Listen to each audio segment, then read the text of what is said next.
Hey folks, welcome back to the Uncivilized podcast. This is Traver Boehm, your host, and today I'm taking the mic for a solo episode on a very, very loaded topic. I'm going to be presenting to you an idea that I've had for years now called the uncivilized bedroom. And yes, I'm talking about deconstructing and reconstructing sex for the modern culture. You know, years ago, before I wrote Man UNcivilized, I almost wrote a book called Beyond Friction.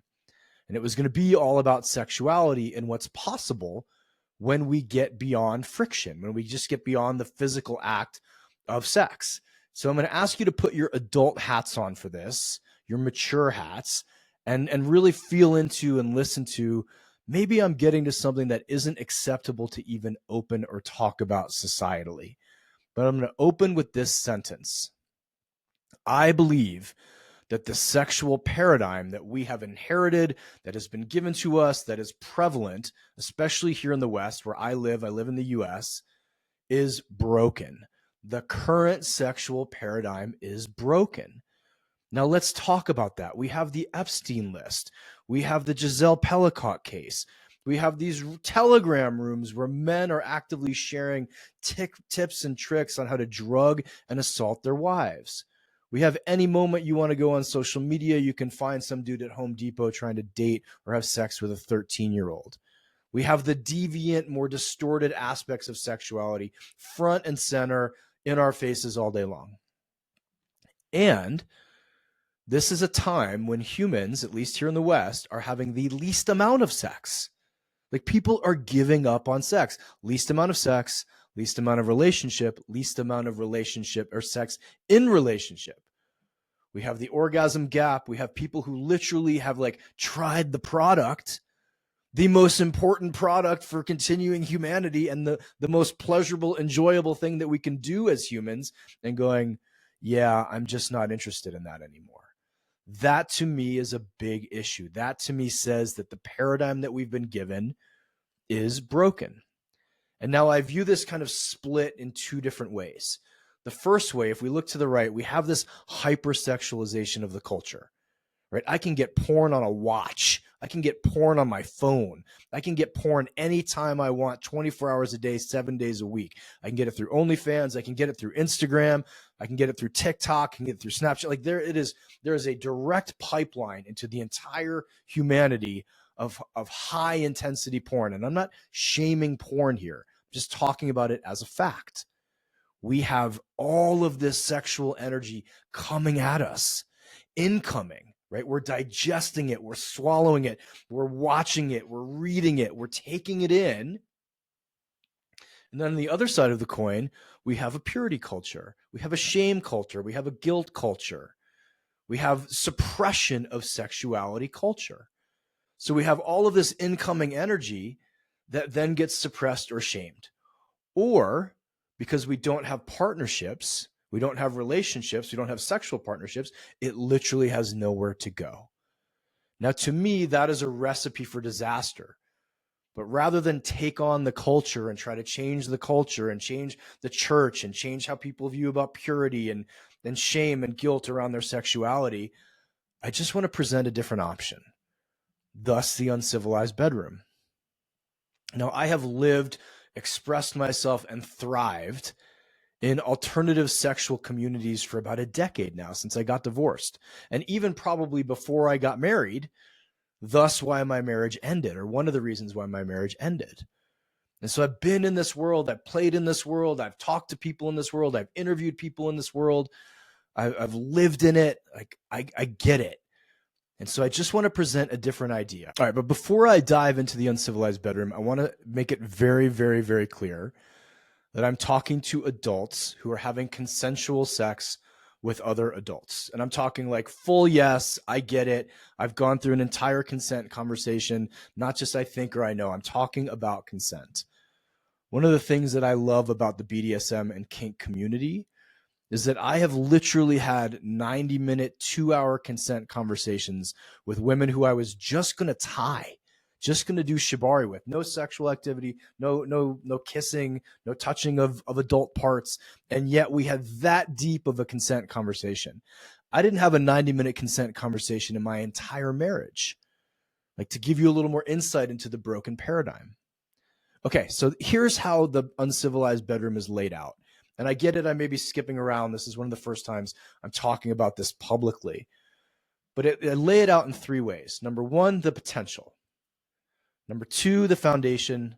Number three, the experience. So let's go through the potential.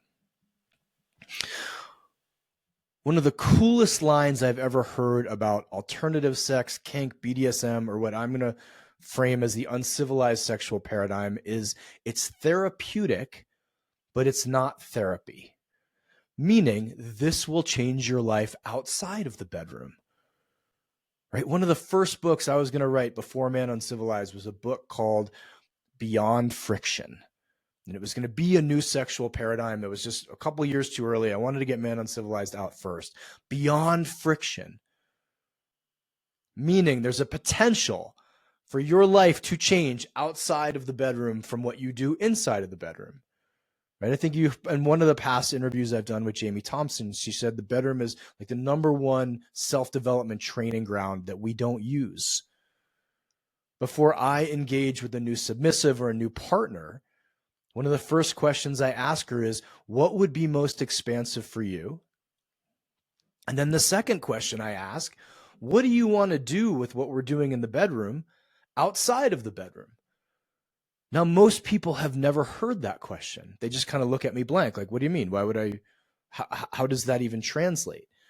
So what I'm trying to tell you now about the potential is what you do in the bedroom. You can play with archetypes. You can play with role play. You can play with insecurities. You can build on strengths. You can express yourself in ways that you've never been allowed to express yourself. You can do all of that in partnership, in contact, with attunement, in connection. And then you heap in some of the most potent energy that there is in the world, which is sexual energy. And holy shit, Bob's your uncle. When you leave the bedroom, the archetype that you were playing with comes with you. The insecurity that you got to speak and navigate through is lessened. The strength that you have has now been exponentiated. Holy shit, you can make more money. You can feel more confident. You can be a better public speaker. You can be a better entrepreneur because of what you've done in the bedroom. I know this. I've lived this. I've taught this. I've experienced this with a number of submissives in my life as well. But I will tell you, my life drastically changed for the better and more monetarily better and more reach because of the ways I played sexually. That's the potential of all of this. So you can change your life outside of the bedroom. Now, here's something even more important. If you're in a consistent partnership, if you're in a marriage, this will require you to become more connected, right? Attunement, depth, honesty, sharing of desires, holding of space, holding of emotion. That is actually intimacy. My teacher says that the definition of intimacy is going through a hard time and coming out okay with someone in contact and in relationship, right? So imagine going through a hard time, meaning like, oh my gosh, I was a little bit vulnerable. I opened myself up to something new. I tried something new. That to me is going through a hard time. And then you come out on the other side and that person, your partner, says, wow, that was amazing. Thank you so much. That was beautiful. I got to see a part of you I never saw before. I got to share a part of me with you that I never got to share before. Folks, talk to me here. Is this not what we're hoping for sexually? And yet we're shamed for having desires. And yet we're told like, that's gross. Don't do that. That's dirty. Why would you even talk about that? We're going to move that paradigm to the side. So that's the potential, right? The potential is that this can heal your life, change your life, grow your life, expand your life, and radically deepen your relationship. Let's move on. All right. Section 2, the foundation. I'm going to share a little story with you. When I was early in my men's journey, I was at a workshop with Traver Boehm. Same last name, we're not related. And it was a men's workshop geared around intimacy and polarity and sexuality. And we did a day of physical exercises, learning like, can you move your left foot and your right hand at the same time? Because that's important to be a great lover. Can you hold space? Can you listen? Can you attune to another person? And on the second day, we were sitting in a circle, all of us. And it was kind of a Q&A, I believe. And people kept asking questions like, how do I get my woman to do this? How do I get my woman to open? How do I get my woman to trust me? How do I get my woman yada, yada, yada? And God bless Michaela. She looked right at us and she goes, do you want to know the secret? Do you want to know the key to having the best sex of your life, to getting your woman to open in all the ways and the deepest of ways she never has before? And I will tell you all, I was sitting on the edge of my seat, like I could have had like broken blood vessels in my eyes. I was like, give me the answer. And God bless her. She pauses for like too long of a pause and then says, go home and get your shit together. Look at every place in your life that you're lying or you're out of integrity. Go to therapy, get sober. And I was like, oh, is there any other answer than that? And that was 10, 12 years ago. Now, if you ask me the same question that she was being asked, I would give you that exact same answer. Right? The foundation is, are you fully in integrity? Have you had the hard consent conversation with your partner? Have you shared all of your desires? Have you held space for their desires? Are you still looking at porn? Are you still fantasizing about other women or other people when you're with her? Unless that's part of the consensual mix, are you present? Right? What we're really asking is, are you present and are you attuned? Now, for those of you listening, you don't just get present and you don't just get attuned in the bedroom, and outside of your life, you're not present and you're not attuned. So the foundation of this is every other place that you live your life. Are you showing up with the same level of presence? Are you showing up with the same level of honesty? Are you showing up with the same level of attunement? Have you worked through your own sexual shame?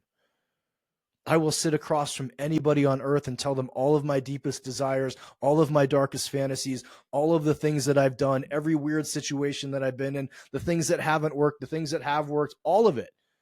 And my heart rate will not go up one beat. No, I'm not saying you have to get to that level, but you have to get to a level where you can stay in your body in a conversation that wants to pull you up into your head or down into your genitals. Can you stay in your heart? Can you stay present? That is the foundation of all of this. Now, let's move on to the experience of it. The experience of this kind of sex, folks, or this kind of play is a whole range of activities. Right? Last night, I went to an event here in Boulder, and it was a live kink performance.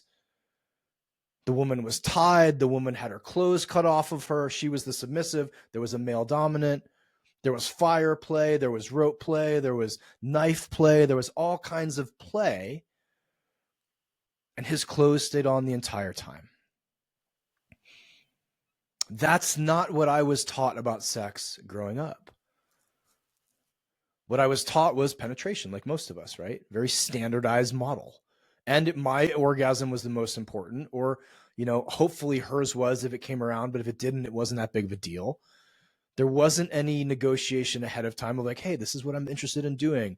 This is what works for me. This is what my boundaries are. This is what I want to feel. This is what I don't want to feel.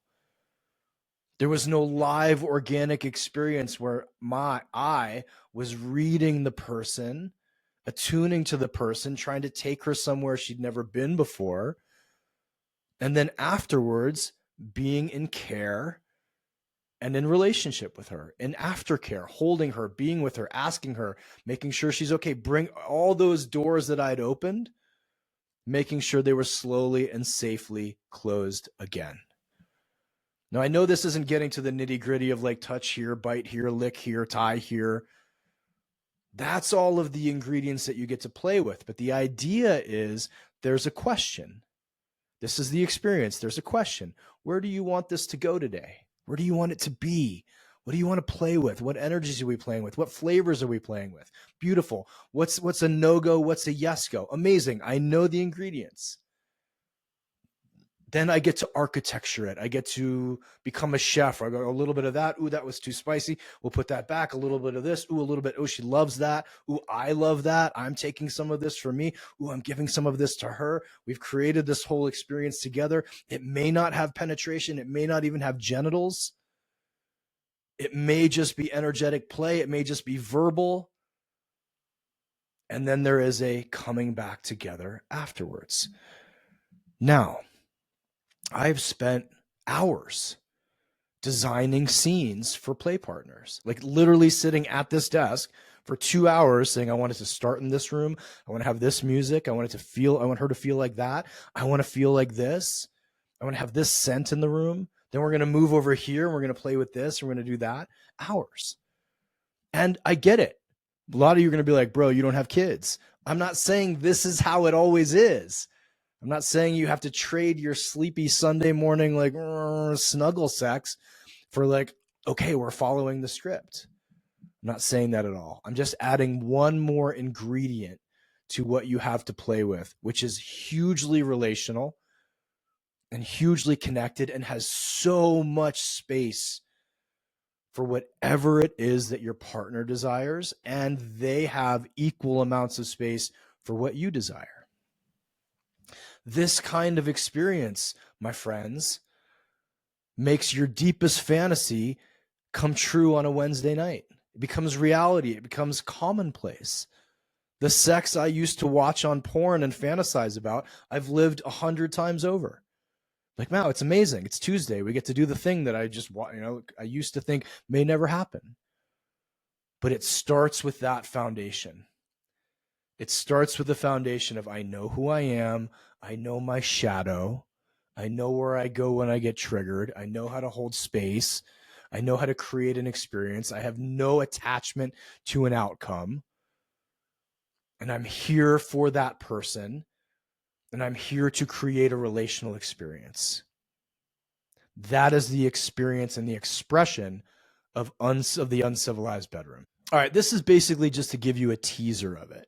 There's going to be guests coming on. I'm going to be talking more about this. I am holding an event in my house in May. You can go to manuncivilized.com/bedroom. If you're in Boulder and want to join us, or just stay tuned and really start to ask yourself, what would shift about my sex life if it had more permission to, one, be deeper, one, be more exploratory, and two, be even more connected. I think that was 3 things, but you get it. Be even more connected. Because I will tell you, everybody wants to learn how to tie rope. Everybody wants to learn how to use a flogger. Everybody wants to learn how to do breath play and knife play and all the play. And I will remind you over and over and over that the basics of an incredible sexual experience are not the accoutrements. It is how well do you listen? How deeply can you feel?